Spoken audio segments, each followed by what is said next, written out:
Welcome to On Point Live. I'm Michael Horn with our producer Corey Marino, but the real stars of our show are down on the field right now. A guy who's always in motion. He's been in motion here right before we started the game. Let's go down. John Ramsey. Ladies and gentlemen, for your Rams, number 78, the Energizer Bunny, four-time Offensive Lineman of the Year, Jackie Slater. Welcome him in, please. It's him. I think Jackie's being joined by another gentleman. Let's take a listen. Ladies and gentlemen, the Los Angeles Rams' all-time favorite quarterback, number 15 from Super Bowl 14. We're talking about the legendary Vince Ferragamo. Wow. That's pretty good, Michael. Boy, we got a really good PA announcer. How'd you get him to do it? John Ramsey. That's pretty cool. I know. He passed away a few years back. Yeah. My apologies to the great. Ramsey family. One of the all-time great PA announcers. Am I right, guys? They don't make them like that. He sure anymore. was. He sure was, man. It was good. Great. So, how you guys doing? Jackie, you were away last week. Where were you? What were you doing? Oh man, it was incredible. My wife and I celebrated our 50th wedding anniversary, and thanks to my old buddy Vince Ferragamo sitting here and his family, they teamed up with my daughter-in-law, and they just threw a big surprise function for us and flew us off to Hawaii, where we spent about 5 days over there, and just an unbelievable period of time. I looked in the face of 100 people that night, and each and every one of them I had intimate conversation with and everything. And it was just a real overwhelming moment for me. It really was. And Vince, how was your week?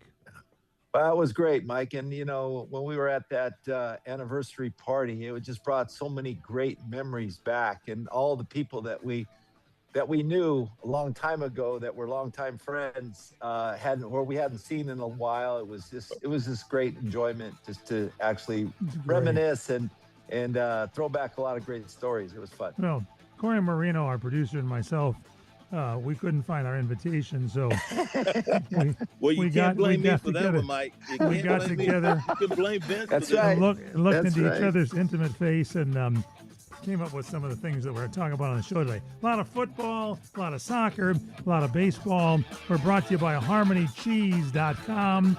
Don't forget our website, onpointlive.net. Check us out on our YouTube channel. Subscribe to On Point Live with Vince and Jackie. This is On Point Live. Gonna take a break. We'll be right back. Vince Ferragamo and Jackie Slater. Welcome back to On Point Live. A reminder for you, our sponsor all the way from Wisconsin, HarmonyCheese.com. I'm telling you, if you want the best cheese, you have to go to the Midwest and get HarmonyCheese.com. They've got a website laid out for you, put together along with the expectations of Vince Ferragamo and Jackie Slater, as a matter of fact. And you can pick your favorite cheeses out there. And then when you check out, mention CRN Talk. Write it down, CRN Talk. You get 10% off your order. Vince, what's your favorite cheese? Oh, Merlot cheddar, 6-pepper cheddar, both of those. Those are fantastic. And Parmesan. And Parmesan's in the top 5. Sure. A survey out recently, Parmesan in the top 5. Jackie, your favorite cheese? Mike, what is my favorite cheese, Mike? Pepper Jack. And it's in the top 5 Mike, as what well. is my favorite cheese? Abergelli. Absolutely. But Abergelli's not in the top 5. Not in the top 5. All right. He likes them all. Yeah, I'll tell you what. I like them all. Email us, everybody. Got our own mailbag there, onpoint at crntalk.com. That's onpoint, ONPOINT, at CRN, as in Championship Radio Network, crntalk.com. Lots to talk about this week, guys. Oh, yeah. I hate to say lots to talk about, but the same old stories again, because let's look at the NFL here and the new NFL director for the Players Association circling up the wagons, ready to do some battles because the owners want to play more. They don't want to change the surface. It's the same story over and over again. There are discussions, Vince, about an 18-game season. Your thoughts? Yes, there is. There is, Mike, and I think J.C. Treader is on the right course. I think he's taken over for uh, Maurice Smith, and I think his objective is to get as much information from the players and the feeling from the players. So he wants to visit all 32 teams, do a quick analysis, talk to the players, get their impressions, get their response of what they feel is important to them. If the league wants to, augment the season and move to 18 game schedule, what is that going to be like? What's their feeling? And so when he goes back to the negotiating table, Mike, he'll have something to argue with. And the field conditions is the number one key that I think he feels should mimic what the World Cup is doing in soccer right now, and they're all playing on natural grass. Yeah, and that is the big deal, Jackie, with this FIFA World Cup. They changed the grass out at the stadiums that had AstroTurf because the players in soccer want to play on natural turf. Why can't they do that for their very own NFL teams? That's a great question, Mike. That's a great question. Why can't that happen? Especially in light of the fact that if you look at the injuries that have occurred, a high percentage of those injuries, from least severe to most severe, occur on the artificial surfaces. And, they got 90, J.C. Treader, the executive director of the Players Association right now, has the backing of 92% of his membership. His constituents are saying, we want to play on grass. And then they don't understand why is it that we are playing for one of the most powerful industries in all of America, and in many cases in all of the world, and they can't do something to take care of our health, especially in light of the fact that we think it would be a major difference. Something's going to have to give here. And in light of the fact that they're talking about playing 18 game season on AstroTurf, it's just hard for me to imagine myself going through that. AstroTurf affords you the best footing. Vince, the most explosive I've ever been in my life was on AstroTurf, and it produces a really dynamic product. But the problem is, it hurts you. It is not very good for your body. It takes it out of you. And one of the things that I think that might be a concession that JC has to make on behalf of his constituents, the players, is that if they increase the number of games to 18, that they also increase the number of starters at every position. In other words, instead of paying your left tackle $40 million a year, you would pay two left tackles $30 million a year or $25 million a year. In other words, the quality of the performance won't be knocked off and falling off simply because your starter got hurt. You have to anticipate your starter being hurt. You have to anticipate more injuries if you're going to play guys on this artificial surface continually. So that might be one of the things that could benefit the players, certainly. But, I just would like to see the NFL, on good faith, taking care of the people that they're responsible for. And they are responsible for the players, taking care of those people, and letting them play on a natural Vince Ferragamo, J.C. Treader's immediate priorities, as you were mentioning, are rebuilding trust, getting to the player priorities, strengthening the union. So the owners want the 18-game season, but when you look at what's going on turf, this 2026 FIFA World Cup has reignited again. We just talked about this a few weeks ago. Correct. Grass versus turf. And of the 11 NFL stadiums hosting World Cup games, 7 normally use AstroTurf.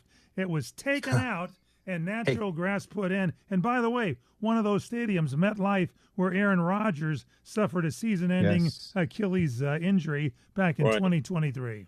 Right. And not only MetLife, but in SoFi Stadium as well, Mike. They've imported the grass field, and we actually attended that World Cup game against New Zealand and Iran. But I think the surface lends itself to the fact, just look at the statistics, like 28% of the non-contact lower leg injuries have occurred on artificial turf. 32% more injuries have occurred on turf regarding the knee. So that in itself, a third more injuries is relevant to the fact that, hey, you better pay close attention to this. If we want to extend our season to 18 games, we got to keep our players healthy and ready to play that length of season. Otherwise, it's going to be disastrous. The Jackie, quality of the product will fall off. Jackie, Yeah. I don't think you guys played on it, but I don't think the average listener, the fan, knows what goes into AstroTurf. From what I understand, it's like a cement that goes down or whatever, some hard surface goes on the stadium floor, and then they stretch this turf like carpeting in your living room, and that's it. How does that give anything when you're hitting your knee on it, your ankle, your head? Talk to me about it. Well, it's designed to do exactly what the fans want to see. That's and I've said this 2 or 3 times as I've assessed my own personal experiences playing on artificial turf. I was as quick and as explosive and as decisive when I made a decision as anyone could possibly be when I played on AstroTurf, because those cleats that are made for that surface, they bite. They allow you to change direction. If a guy is quick, strong, and fast, all of those attributes are going to be magnified simply because of that explosive nature that turf allows you to display. There's no doubt in my mind whatsoever that it is it's great for the fans. There's no doubt about it. But I can't see where, at some point in time, we're going to have to start considering the health of the great players that are participating in this great game that I like to think is the best game in the world. We're going to have to consider their health. And if we want to watch the great players play as long as they possibly can, we got to get them a safe environment in which to function. 30 seconds. Right now, in my opinion, the artificial surfaces are not the safest environment. All right, we're going to continue this when we come back, because there's a little bit more to say about this, and I want to get Vince's feeling on this as well, too. Don't forget here, HarmonyCheese.com is our sponsor. Follow us on Instagram, onpoint.live. A reminder for you, we are on radio stations around the country, and our newest station, by the way, where we even have our video going, is watchsmsn.com, serving Indiana and beyond.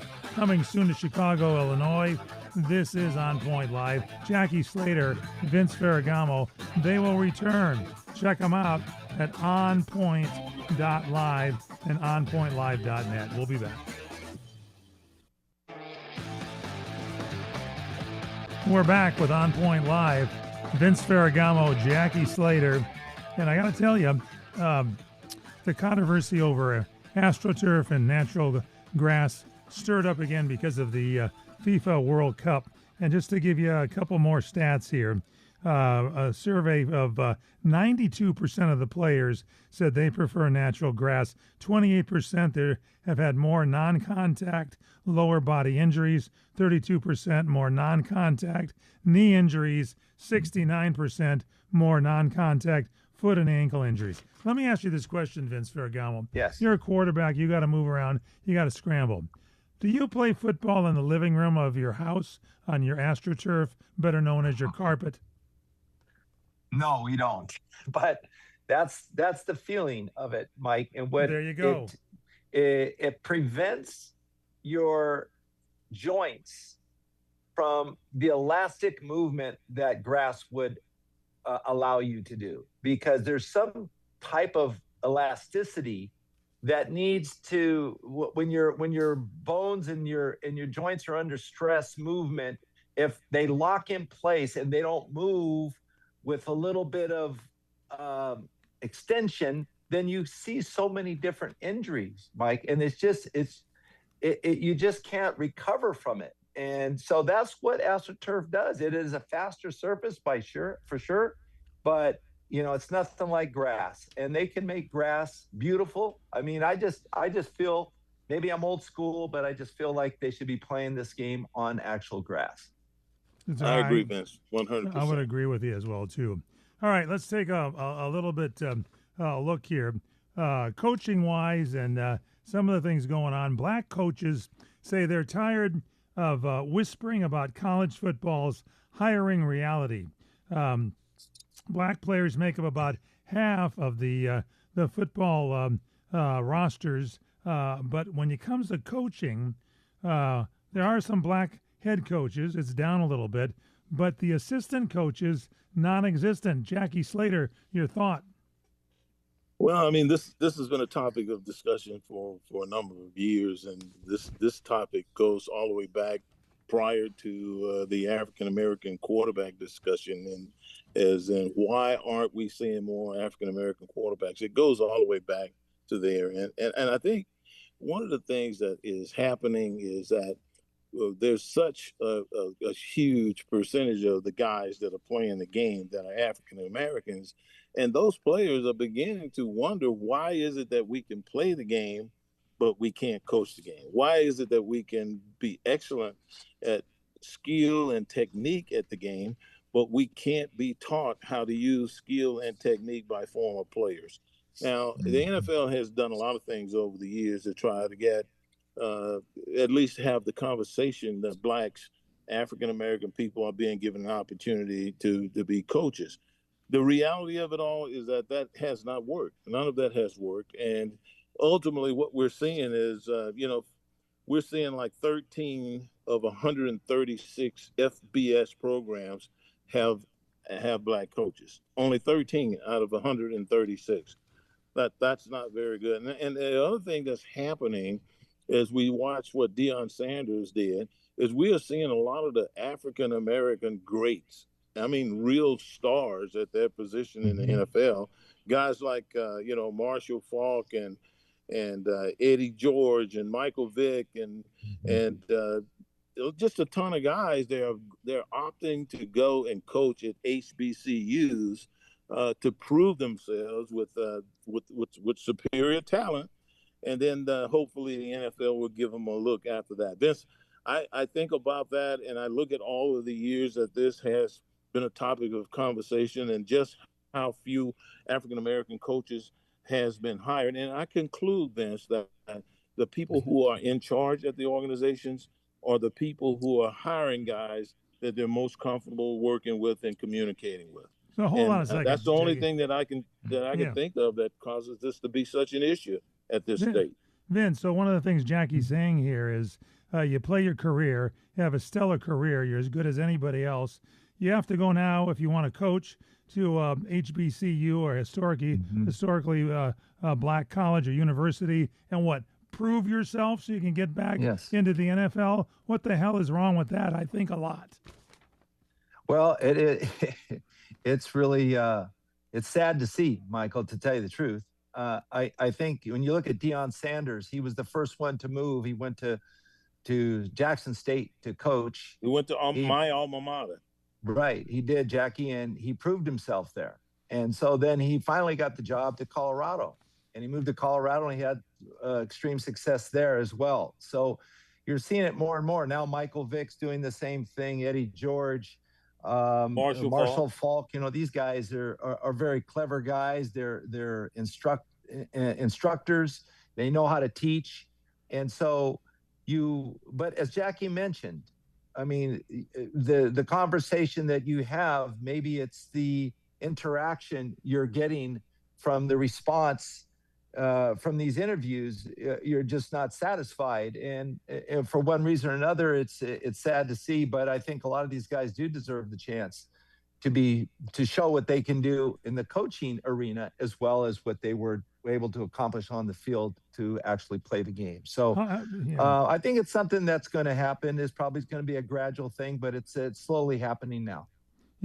Jackie, hiring decisions, they're saying, often come down to what coaches are describing as a comfort factor, with athletic directors and university leaders more likely to hire people who resemble their existing networks and backgrounds. Listen to this stat. Only 22 of 136 FBS athletic directors are black. And that seems a little low to me. A little low. A little low to me. Oh, man. Yeah. Mike, that's an understatement when you think about it, Yes. and it's even more magnified when you think about the fact that the African American athletes are, at 50% or beyond in just about every sport that there is, Yep. that there Yep. is at the college level. Only 1 in 34 head coaches in the Big Ten and the SEC is black. Maryland's Mike Muscovsky.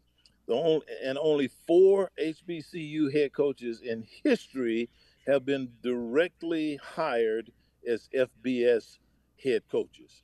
There are 17 white FBS head coaches, okay, who Um, receive second or third chances after previous firings, compared to only 8 black coaches in history who got a second chance at an FBS level. Now that speaks volumes. I mean, if you think about it, and one of the things I think is just a lot of old habits, just a lot of, like we're discussing right now, just a lot of comfort and discomfort with who you're working with, as opposed to being adventurous, as opposed to being fair, as opposed to looking at the complexion of your team and the percentage of the personnel that is African American, and then hiring someone that the so that the players don't feel like they're being left out. Because there's a certain feeling that I have gathered talking to a lot of guys over the years, is that they feel like we're competent enough to play the game, but we're not competent enough to teach someone else how to do it. And I found that to be a prevailing, mindset with a lot of people, not all people. And when I think about it, I've actively had the opportunity to participate in the lives and in the careers of 100 guys at least, and these men have all uh, done well. Uh, they've signed in over $800 million worth of contract extensions.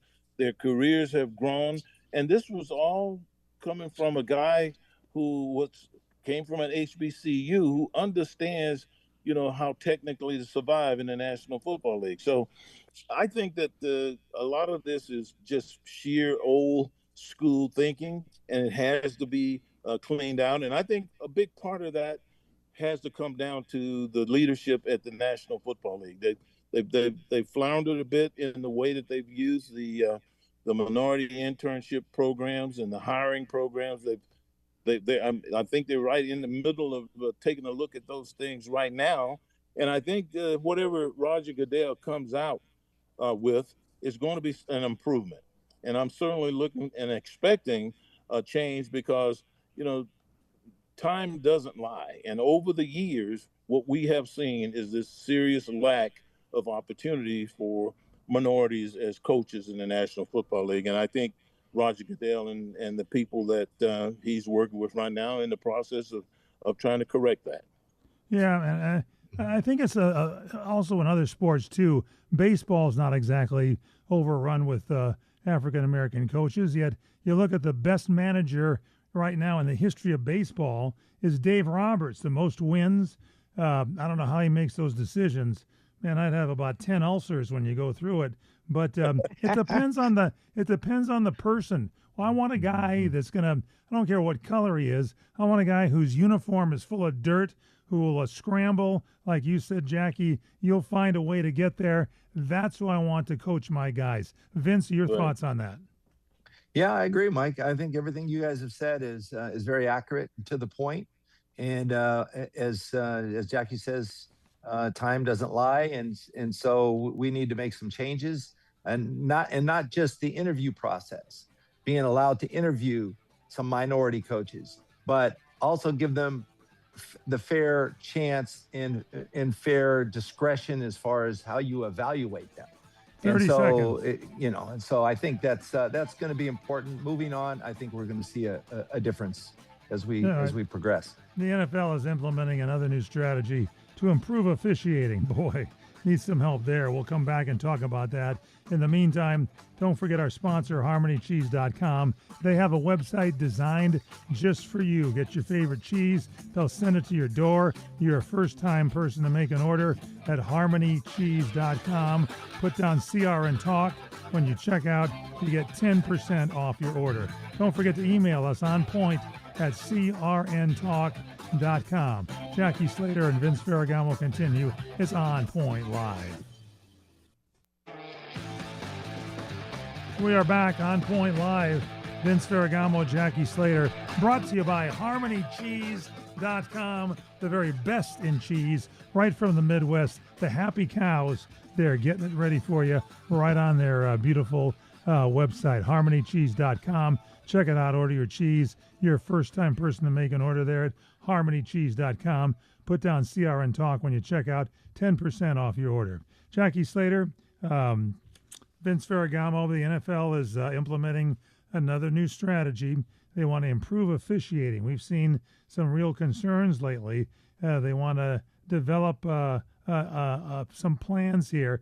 After years of negotiations, the NFL and the NFL Referees Association came to an agreement. They've got their collective bargaining agreement and ensuring there's going to be no referee lockout or uses of replacement officials. They're also looking at to use up to 12 officials on their first practice squad, and then they'll be assigned to Pacific crews to help step in if another official isn't there. What are your thoughts on these changes here in the officiating?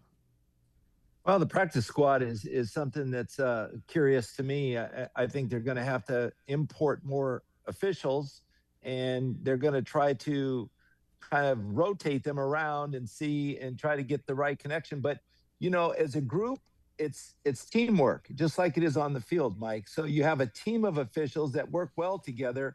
They're going to have to remain intact.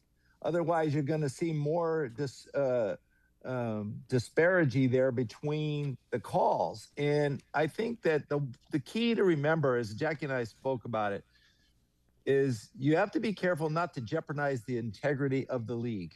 And you have to make the right call. And you can't be influenced in any which way. So, I look at college football, and I don't really have a problem with the officiating. Maybe the rules have to change more to be like college football, because the NFL has so many more different varied rules that are misconstrued and misinterpreted most of the time. So I don't know with this officiating thing. They better get it right, because and a lot of times it's just ridiculous with these calls that are made.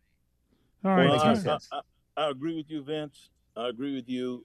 There has been a lot of second guessing of the officials, and certainly when a team plays on the road, it seems like the majority of the calls has gone against them. And a lot of people speculate that the referees want to get out of there without being for the home team. The referees want to get out of there without having the home team crowd jump down their throats. But the reality of it all is, when you look at officiating, I think that what you want to do is have competent people, and you got to have enough of them, Vince. You got to have enough of these people. Now, there was some conversation about hiring some college officials, and then there's been some conversation about demoting officials who haven't graded out well. In other words, they missed some very critical calls. What I think this whole idea of having a practice squad roster of officials is what that is. I see that as being a rotating, ongoing exposure opportunity for all the guys that would possibly be doing an officiating job in the NFL. And I can't see anything wrong with that.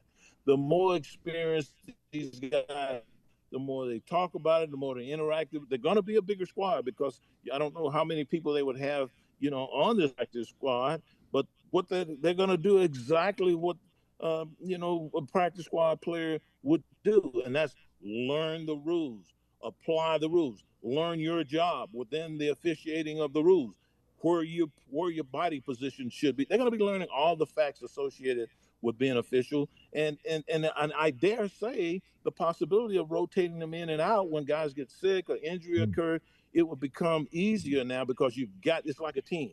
It's like the practice squad guys on the Rams teams are at the Rams practices every day. The practice squad guys on the Raiders and on the Skins, they're at practice every single day. They know exactly what's going on. They know exactly when someone makes a mistake. They know exactly when someone did the right thing to get the right call made the right adjudication in all situations. And so that person has got to be growing. He's got to be getting better, which in my opinion means that if he's called upon to do a regular stint of games, he's going to do a fantastic job. So I have no problem with this practice squad thing because it implies to me that they're going to get the exposure that they need. They're going to find out when one of the guys in front of them made a mistake, and they're going to know what he's consistently doing well, and they get the opportunity to grow. They get the and just call it as you see it, Jackie. Don't predetermine the call. Just call it as you see it. Call it fair and square. That's all they need to do, and then everything will take care of itself. I think that's more likely to happen, Vince. The more exposure the backup officials get. We got to assume that through the preseason, during the periods of training, and during the years of experience, that particular core group of officials are going to be making the right calls. They're going to be doing the things they should do. Now, what about the backups? What about the people that you're growing? What about the people that are going to be filling in for people as they step aside? That whole process, to me, needs to be an ongoing process with a lot of depth to it that allows for a continuous increase in knowledge and experience as they rotate through this whole process from being on the practice squad all the way through to being, on first team officials, if you will, if you put it that way. I think it's critical. All right, ladies and gentlemen, time now for a little preview of some new shows that'll be coming up here in this time slot for summer replacement. We're bringing on a new quiz show today, if you would, please. Time now to play the top 10 hardest positions to play in sports. I'm your host, Michael Horn. Joining us today, Jackie Slater from the Rams and Vince Ferragamo. And gentlemen, big prizes here from HarmonyCheese.com. Now, this can be someone in football, could be someone in baseball, hockey, basketball. I don't believe we have anybody on here. Well, we don't have anybody from, we do basketball. So your four major sports. Let's take our first contestant, Jackie Slater. Jackie, where do you hail from? Where do you live? Well, give us a little background on your life. Well, I mean, if you're asking me about this list. You're a contestant, Jackie. You're a contestant. First of all, let me say this. When it comes to tough positions, there were very few of these positions right here would have to deal with the likes of Reggie White and Howie Long. Let me first say that. Okay, hold on. Now, and I will say this. It took me a decade to admit that the quarterback position was more important than mine. All right. Jackie, I'm sorry. Yeah. We were looking for a position player, not a particular name. Okay. So, well, if I had to pick I'm sorry, Jackie. That disqualified you here for okay. Okay. I'll go with the quarterback. All right. Let's go over to Vince Ferragamo. Vince, you hail from a vineyard, I know, somewhere in parts unknown. Your question is, top 10, what is the hardest position to play in sports? And let's have a real quiet here, please. Obviously, it'd have to be the position that I played, the quarterback. Quarterback position, did you say? Ladies and gentlemen. Never met a quarterback that disagreed with what Vince just said. Vince Ferragamo. All right, let's do it. It's the mentality approach. It's the physicality. It has to be, your athleticism. Although in some instances, if you're really strong in one area, it may overshadow another area. That will help. But there's a lot of things to be concerned with, and experience actually would be a big problem, be a help, or problematic if you don't have any experience. So I got to go with quarterback. Mike, do you understand what he's saying, Mike? Yeah. This is what he's saying. Basically, Mike, basically what he just said to you is that, a lot of quarterbacks who make fantastic decisions from the heart of the pocket when they have maximum protection. But if they had to take off and run, you're throwing under duress. Right. No, you just can't be accurate. You just can't be as accurate. We have a Jackie. whole new Right. set. That's why it's a team game. It's the It's a double team bonus game. round now, Jackie. Double Like bonus one of the round. things we never wanted Vince to take off running. No. Okay, That's so right, man. We didn't want Jackie, that to happen. it's double bonus points here for you right now. This is the 10 hardest positions to play in sports. What is number 5, Jackie? You got 5 seconds. I say left tackle. I'm going to have to say left tackle. It is a very It's point strenuous guard. tackle. Point guard is okay Yeah. for basketball. Vince Ferragamo. What's number 7? Number 7, probably. How's baseball? What about pitcher? Here we Something go. like that. Center fielder is number 10. Center is number 9. Starting pitcher is number 8.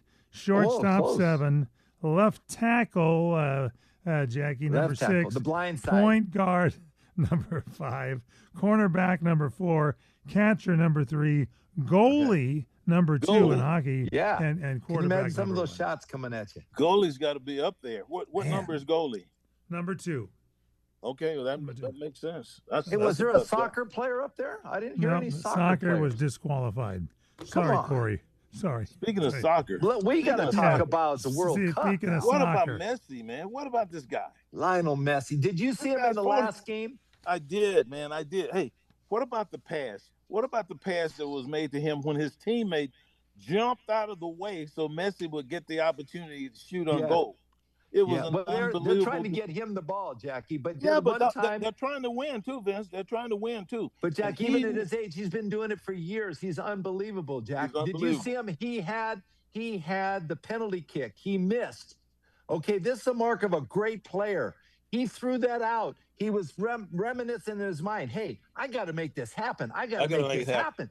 And he came on and hit a goal. Was unbelievable. The pass to him and his shot fooled the goalie, couldn't get it. And then, Jackie, with 2 minutes to go in the game, they almost came down. Yeah. The field, who was Austria, they almost scored to tied it up.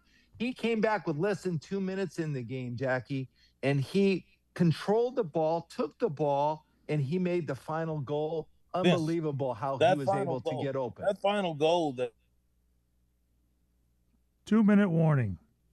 2-minute warning. Well, Jackie kind of broke up a little bit. Maybe he Yes. ran out of juice or something. It could be. I'm telling you, Finish Mike, his thought for him there. but Vince. the control he had, Mike, he was hit him in his chest. He hit the ball. You know, you can't touch the ball with your hands. He was able to maneuver right around this defender and take the ball and spin and move. I've never seen that happen before. I mean, the control this guy's amazing. got is Unbelievable. great ability. Yeah, there you go, Jackie. You're back, Jackie. You got man, a minute it was and a half, super. Jackie. Okay, Jackie's gone over there. So we got minute to. and a half. Yeah. I got to tell Okay. you, this guy, this Lionel Messi. Who does he Right. play for? Lionel Is he with USA? Argentina. He's Argentina. Mike. Argentina. Oh Who my would root- gosh! Who Mike, would root for Argentina? He scored the most goals in World come Cup on. history. Yeah, he had 5. He's had 5 in the last 2 games. He had I'm 2 just this kidding. past game and 3 in the first Take it game. easy. Take it easy. Our producer, he's- Corey Marino, fans is are going gonna crazy getting for this rough guy. over here. Yeah, they love him. He's great. You can't stop him. You can't He's stop him. one of the greats. All Try right. to stop him. No one's been By able the to do it. way, Argentina won that game 2-0 over Austria. They advanced to the sudden death round. Watch out for these guys; they're going to be tough. Kind of interesting. I like the World Cup soccer. First time I got been into fun. it here. It's been a lot of fun. All right, we're going to take a break. When we come back, we're going to wrap things up for you. It's On Point Live. Vince Ferragamo, Jackie Slater. Please don't forget to check out HarmonyCheese.com. They've got great cheeses for you. Delicious. That Merlot cheddar. That, oh my gosh, the pepper jack. Order it up at HarmonyCheese.com. Mention CRN Talk when you go out. Say 10% off your order. We'll be back. Vince Ferragamo, Jackie Slater. It is On Point Live. We're back. Harmony Cheese bringing you On Point Live, harmonycheese.com. Don't forget, get to our YouTube channel. See us live on the video as well as audio. Subscribe to On Point Live with Vince and Jackie. All right, Vince, Jackie, mid-season almost here on baseball. And Yes. Jackie, you were at a game recently. What happened? Well, it's a little bit discouraging. And I played 15 years in Anaheim Stadium as a football player and sharing that stadium with the great Angel team over the years. My good friend Garrett Anderson, watching him play and everything. And then to go to a game and to see the fans say sell the team, and it was just it just really, the players were getting thumped out on the field. It just really breaks your heart. Yeah. You know, you support your local team and you support people. Now, obviously, management is doing something that the fans aren't too crazy about, but still, it's just hard to sit there and watch people yelling for the ownership to sell the team. Well, they're still disturbed over the fact, Jackie, that Shohei Ohtani was gone and he was picked up by the Dodgers, the crosstown rivals. So that was a bad problem. Shohei's choice. And by the way, the Angels are in last place in the AL West, only 8.5 games out of first, so they could mount something. So leave Artie Moreno alone. I like those guys on the management team. But hey, how about that Jake McCarthy, Mike? He hit a walk-off triple, to beat the Red Sox against one of the best closers in baseball. Yeah. That's Ardalis Chapman, right? He hit a triple, man. It hasn't been done in 20 years. I mean, that was great. 20 years. And then batting for the cycle, Jackie, Bryce Harper did it for the Phillies, and so did Pete Crow Armstrong for the Cubs, man. Hey, home run, triple, double, single. Oh, man, that's baseball being played around the country. If you don't like baseball, and it's growing on me, because my grandson is getting better. Vince, your grandson is special plays. We're watching this. So it's just that you'd like to see that with the Yankees. You'd like to see that with the local teams. Yankees, Guardians, Mariners lead in the American League. Braves, Brewers, and Dodgers in the West in the National League. And that's our show. We'll get into baseball more next week for you. Don't forget, get to harmonycheese.com. Tell them we sent you, and email us onpoint@crntalk.com, onpoint@crntalk.com, our website, onpointlive.net. Always remember, Jackie Slater and Vince Ferragamo, what do we always say? Stay on point. Got it. Eddie.